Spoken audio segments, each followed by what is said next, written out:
Alright, well, I'm out here in my boat, night before the tournament. I'm going to get everything rigged up this evening, but it's starting to do a little bit of raining. It's not supposed to be heavy rain. I'm firing up my Ray Marine right now. I'm going to go over what my plans are for the tournament. I'm usually pretty much the type of guy that can just get out there and wing it, but the day prior, I want to have a game plan to kind of just start. So, steps that I've gone through to prepare for this tournament. First off, find water clarity. I haven't been able to pre-fish hardly at all, but up the Gravois, dirty water. Up the Nangua, clean water. Up river, dirty water. Don't know what the glaze is like, but I haven't had an opportunity to get over there.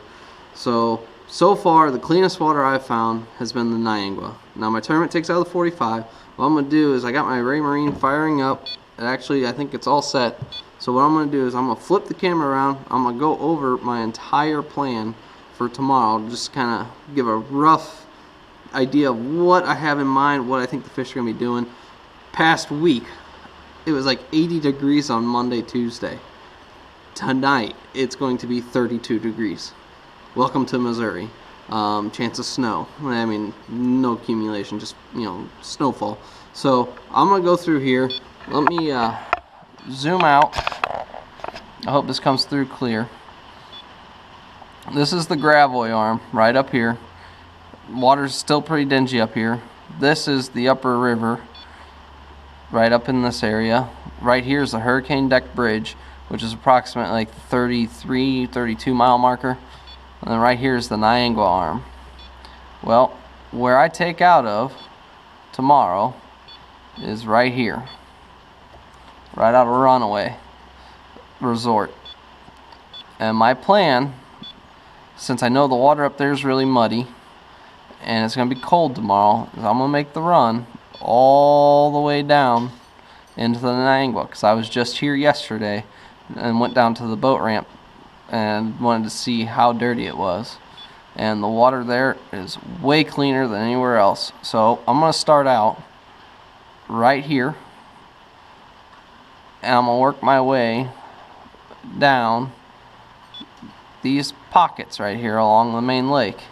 Now, some of you may argue, well, that's not even near the channel swing, blah, blah, blah, blah, blah. Well, that's right. It isn't. The channel is way over here. But when you cross over to here, the channel kind of zigzags back across. What I want to find out is if I get bit right here. You can see these dotted lines. That marks the channel. Well, that channel swings right up against this. And I want to see if I can get bit in these two zones right here and work my way back. It's shallow water, so if it clears up and it gets sunny and those fish decide to move up, I'm going to move to the back. But as it's cold, this area up here in the Nangua isn't very deep. Like 30 foot is about as deep as it gets anywhere. So I'm going to be primarily keying in on anything like these steep drop-offs on the channel swings here, or main spawning pockets like right in here. If you look here, just looking at this map, I see this point comes way out. Well, it's not that wide across. It looks like it's 3 buoys there. That's what they have marking it. So I'd say it's maybe 150, 200 yards across. So those fish could be staging anywhere in this creek channel that runs in right here. And you can see where the water runoff comes in right here. So if they're going to spawn, they're going to run to the back there and spawn. But right now they're staging because the water temperature is still about, I'd say around, well, it cooled back off. So I'd say you're in the probably low 50s, high 40s. We'll see what the surface temperature is tomorrow after this really cold weather. But that's kind of what the game plan is. Alright, so I finally got all my rods rigged up, and with it being cold in the morning, I got a little bit of everything ready to go as the day hopefully progresses and warms up. I don't know if those fish are going to be keen on shallow water or they're going to be keen on deep water. This cold front coming through, I'm thinking it's going to pull them off. Surface temperature of the water is going to be a big factor of what I'm going to be fishing starting out, but the sun's supposed to be poking out for the first 4 or 5 hours of the tournament, so those fish may pull up shallow and that may play a key part. But I'm going to go over my rods really quick and what I got set up for the tournament and play it by ear. I got a little bit of everything tied on, so it's definitely going to be a smorgasbord of baits being thrown tomorrow. But let's start off with, here I've got my rig slinger with my A-rig tied on it. I got the 1/2 ounce swim baits with the dyed chartreuse tail because I'll be fishing some muddy water. Next I have my razor rod 7.6 heavy action. on a Kuma Helios. I got this set up with a Carolina rig with a Sweet Beaver. Next, I have my drop shot rig set up on my razor rod with a little I don't know what bait that exactly is, but it will definitely be something I'll throw. Not 100% sure. It looks like a swamp bug, but I know it's not a crockett gator swamp bug. Next, I went out on Wednesday, went fishing, and I've got my Scott Martin series TCS Akuma teamed up with my new lose reel my buddy bought me, and I was catching them on this double deep shad with the chartreuse fire belly, and it's definitely, I caught 3 fish on that, and that wasn't a bad bait. And then my go-to favorite is this craw bug on a Lucky Strike 1/4 ounce. This one I happened to dye the eye a little bit chartreuse to add a little bit of brightness to it. The water's going to be a little bit dingy, but this might be a big factor that I'll play with. We'll have to just see where it goes. Next, I've got this good old RC stick. I'm not even sure what the color is. It's something emerald, not emerald shad, but some kind of shiner. I'm not 100% sure. Changed out the front hook on it, make it suspend really good. Also, again, on a Scott Martin rod. This is my swim bait rod, Akuma medium heavy action C3 series with a Serrano reel. I got it set up with 17-pound fluorocarbon, so we'll see where that goes. Probably won't throw that very much. Now the spinner bait, I went up to Larry Gale last night and I did a little bit of fishing.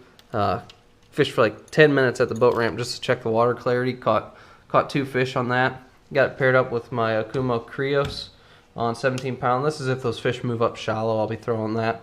And then I got a heavy Colorado custom built twin Colorado blade. I mean, these are huge for when I'm fishing a little bit deeper. It's tied up onto a 3/4 ounce spinner bait.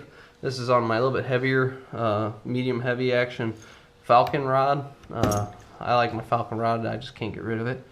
Next, I have, I think, a Bill Dance series crankbait. It's a medium diver, tied up on my Scott Martin series Akuma rod again. These rods are really phenomenal, I like them. And following up the end, it's a silly setup, but it kills the bass when they're on it. A little crappie, Wally Marshall crappie spinning reel, and I've got on it a good old rooster tail, chartreuse with gold blade, and I got it set up on just a Kuma spinning rod.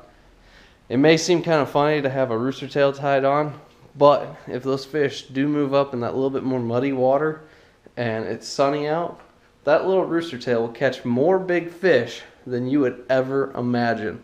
So that's what I'm going to be having set up on my boat. Probably going to start with the either Carolina rig or that crankbait.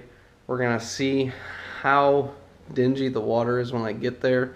I was there last night and it was pretty clear. It was the clearest part of the lake I found, so that's where I'm heading. So tomorrow you're going to have the dash cam set up and you're going to follow me along for this journey. Hopefully it plays out the way I want, but you know, I haven't really been on the water up the Niangua, so we'll give it a shot, and I'll have the video posted for you guys here shortly. Alright, see ya.